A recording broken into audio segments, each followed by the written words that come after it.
Let's bring in Democratic Congressman Eric Swalwell of California, as well as former RNC chair Michael Steele.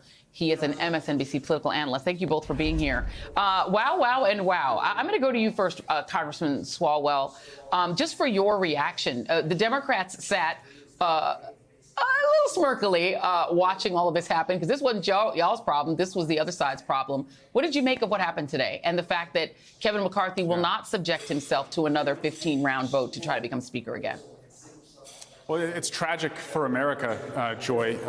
Over the past 3 years, I have witnessed in the Congress just too many first times, and they're bad first times. You know, first insurrection, first time a speaker, degraded themselves so long to get the job, and then first time that a speaker is removed. And it's bad for the country because the failures, these are the Republicans that they keep putting upon the country, are like crabs in a bucket, and they're trying to pull the rest of the country into the chaos that they crave. And I just keep telling myself during these different moments from the insurrection to today that this is not happening. This is not America's exceptionalism. And you see now that the Republicans, they have the majority. They have the majority, but they're an opposition party. They're opposed to themselves. And the takeaway for me is America is a Corvette.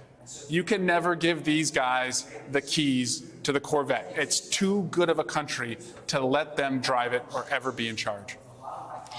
Let me ask you this, because there was some reporting that Leader Hakeem Jeffries, who could have saved Kevin McCarthy if he had decided to whip in favor of retaining him, in the end decided, we're not going to help this guy. He went on TV and lied and said it was Democrats who nearly shut the country down and were responsible for the near shutdown, even though it was Democrats who actually saved the country from a shutdown. He wasn't honest about that. And there was a sense, at least from the reporting, that people were angry that rather than, be thankful that Democrats were trying to work with him, he stabbed them in the back. And so he lost all the goodwill. Was there a point at which Kevin McCarthy could have made a different decision and maybe been saved and maybe had some Democrats vote to retain him?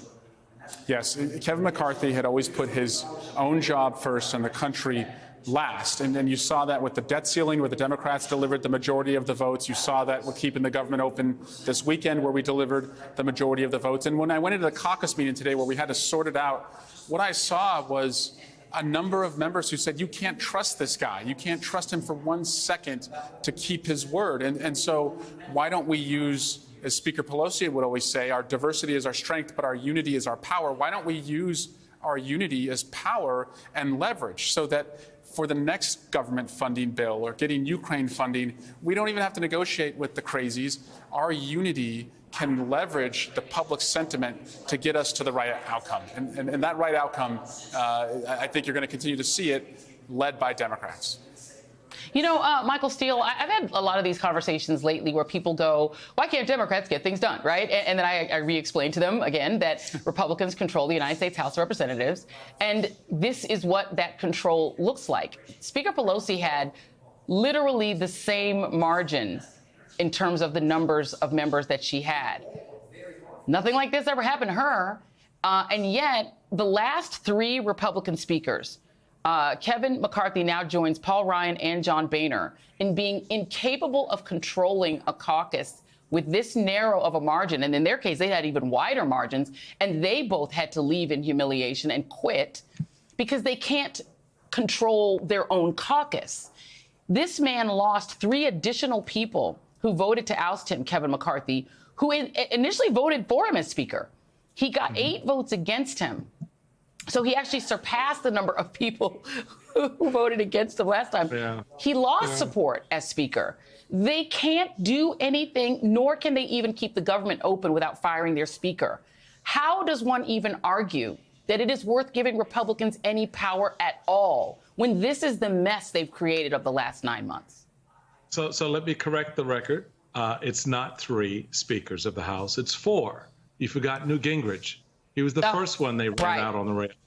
So we have now watched Republican majorities eviscerate 4 speakers of the House, which speaks to their inability to govern, because they have no governing philosophy, and because of the allowance of factions within their own caucus to dominate the narrative and the debate.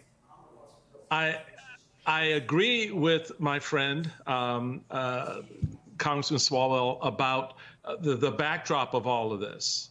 What I am also aware of is that the country voted for this. We can't not take that and set it aside. The country had a choice to hand this majority, knowing all of the crazy, you-know-what crazy that was fermenting inside the party. They handed them the majority because they were outdone purportedly or supposedly with what the Democrats were going to do. Oh, I guess, roads and bridges and things like that mattered less. And they voted for this. Here's the concern. Don't walk away from this, Joy, thinking that they won't hand it back to them in 2024.